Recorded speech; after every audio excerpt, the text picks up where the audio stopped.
আসসালামু আলাইকুম রহমতুল্লাহি বরকাতুহু। আলহামদুলিল্লাহ রব্বিল আলমিন। প্রশ্ন করেছেন, কোরবানি কি নবী ইব্রাহিম আলাইহিস সালাতু ওয়াস সালামের সুন্নাহ কিনা? আল জবাব বিল্লাহি তৌফিক, আল্লাহুল মুস্তাআন। এটি ইব্রাহিম আলাইহিস সালামেরও সুন্নাহ এবং মুহাম্মদ সাল্লাল্লাহু আলাইহি ওয়াসাল্লাম তারও সুন্নাহ। কারণ সাহাবায়ে কেরাম যখন প্রশ্ন করেছেন রাসূলুল্লাহ সাল্লাল্লাহু আলাইহি ওয়াসাল্লামকে যে কোরবানি এটি কি, তখন তিনি বলেছেন যে সুন্নাত আবিকুম ইব্রাহিম, হ্যাঁ, তোমাদের পিতা ইব্রাহিম আলাইহিস সালামের সুন্নাহ।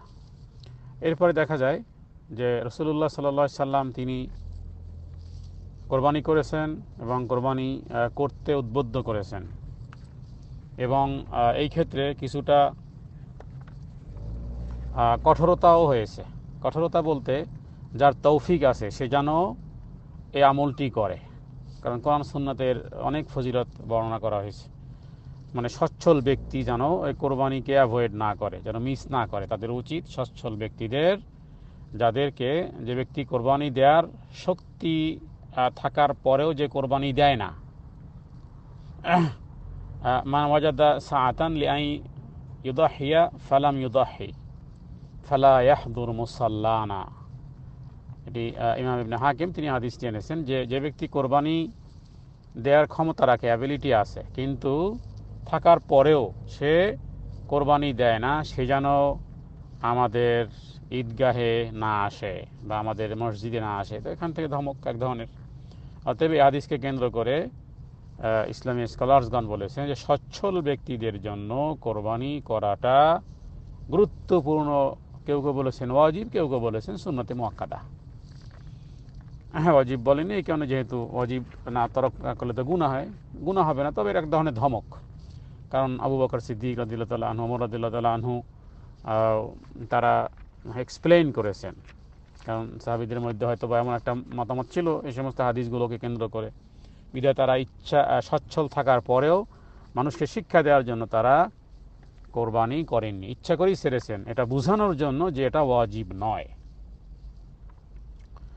বাকি আরেকটি প্রশ্ন যে সকালবেলা ঈদুল আজহার দিন বা কোরবানির দিন কিছু না খেয়ে অপেক্ষা করা, কোরবানির গোশত দিয়ে ইফতার করা, এই বিষয়টি বিশুদ্ধ হাদিস কিনা? জি, এ বিষয়ে আমরা ইমাম তিরমিজি একটি হাদিস এনেছেন বিশুদ্ধ সনদে, যে ঈদুল ফিতরের নামাজের পূর্বে এবং ঈদুল আজহার নামাজের পর কোনো কিছু খাওয়া সুন্নাত। তাহলে ঈদুল ফিতরের হুকুম আলাদা, ঈদগাহে যাওয়ার আগে কিছু খেয়ে যাওয়া, আর ঈদুল আজহার দিন কিছু না খাওয়া সুন্নাহ। এবং কখন খাবে? খাবে জবেহ করার পরে, সেই গোশত দিয়ে নাস্তা করবে। তবে এই ক্ষেত্রে আরও একটি সুন্নাহ আমাদের দেশে ফলো করা হয় না, সেটি হলো রাসূলুল্লাহ সাল্লাল্লাহু আলাইহি ওয়াসাল্লাম তিনি ঈদের সালাত, বিশেষ করে কোরবানির ঈদের সালাত সূর্য ওঠার পরপরই তিনি পড়তেন। সূর্য যখনই উঠে যেত, তাহলে সূর্য যখন ওঠে এরপরই, ফজরের পর থেকে শুরু করে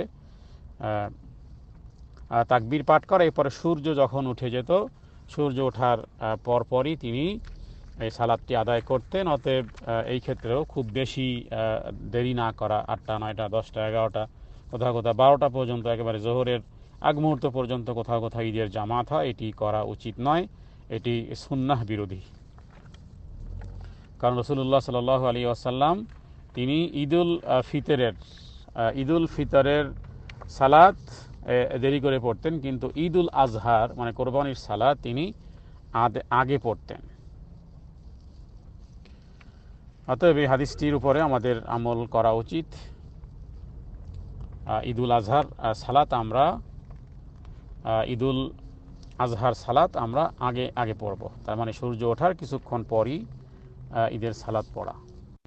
বিধায় ঈদের সালাত দেরিতে পড়া ভালো নয়, কারণ রাসূলুল্লাহ সাল্লাল্লাহু আলাইহি ওয়াসাল্লাম নিষেধ করেছেন।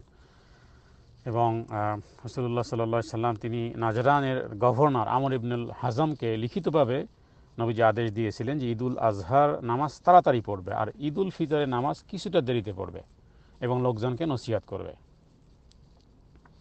এবং নবীজি কি করতেন? ঈদুল ফিতর বা ঈদুল আজহার নামাজের জন্য যখন ঈদগাহে যেতেন, এবং ইমামের দেরি করাকে অপছন্দ করতেন।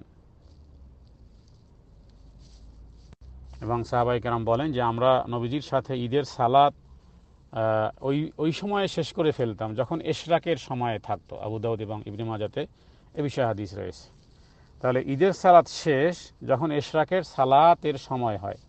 আমরা জানি সূর্য যখন কিছুটা উপরে ওঠে তখনই ইশরাকের সালাত, তাহলে এর আগে ঈদের সালাত, তার মানে সূর্য একটু উঠে গেছে, এরপরই শুরু হবে। হ্যাঁ, 1-2 মিনিট, 3 মিনিট, 5 মিনিটের পরেই শুরু হবে, কারণ নিষিদ্ধ সময় শেষ হয়ে গেছে।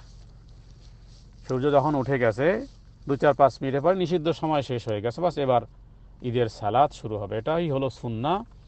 এবং এ বিষয়ে সুনানে আবু দাউদের মধ্যে 311 নম্বর হাদিস, হাদিস নম্বর 1135, প্রথম খণ্ডের 311 নম্বর পৃষ্ঠাতে নাইলুল আওতারে রয়েছে, ইয়ারওয়াউল গলিলের মধ্যে রয়েছে, এবং মুসান্নফে ইবনে আবি শাইবার মধ্যে এই বিষয়ে হাদিস রয়েছে।